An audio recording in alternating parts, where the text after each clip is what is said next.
আমি শ্যামল দাস, আমি অনেক বছর ধরে এই লাইনে আছি। আপনারা আমার সাথে যোগাযোগ করতে পারেন, যোগাযোগ করলে আমরা আপনাকে সাপোর্টটা দেবো। পাশাপাশি আমাদের ডিলারের এখানে অনেক বড় একটা সার্ভিস সেন্টার আছে, মা অটোমোবাইল সার্ভিস সেন্টার। আপনারা নরসিংদী, ভৈরব, এই জায়গায় যত এরিয়াতে আপনাদের গাড়িগুলি আছে, আপনারা সবাই গাড়ি নিয়ে আসবেন। আমি নিশ্চিন্তে বলছি, এখানে পার্টস অ্যাভেলেবেল এবং সার্ভিস, কোয়ালিটি সার্ভিস আপনারা এখান থেকে পাবেন।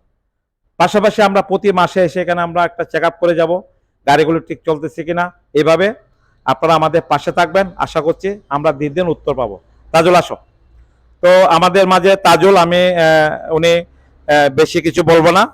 তাজুলি যে অনেক বছর ধরে সে এখানে ব্যবসা করছে, মা অটোমোবাইলের স্বত্বাধিকারী, অনেক বছর ধরে অনেক এক্সপিরিয়েন্স আছে। তো অনেক গাড়ি সে সেল করেছে, জ্যাকের আগেও সেল করেছে, আমাদের র্যাঙ্কনে আসার পরে সে অনেক গাড়ি সেল করেছে। খুবই কাস্টমার বান্ধব একটা ছেলে আমি বলবো, এবং ভেরি মাচ অটোমোবাইল ইঞ্জিনিয়ার, অনেক নলেজ থাকে গাড়ির সম্বন্ধে।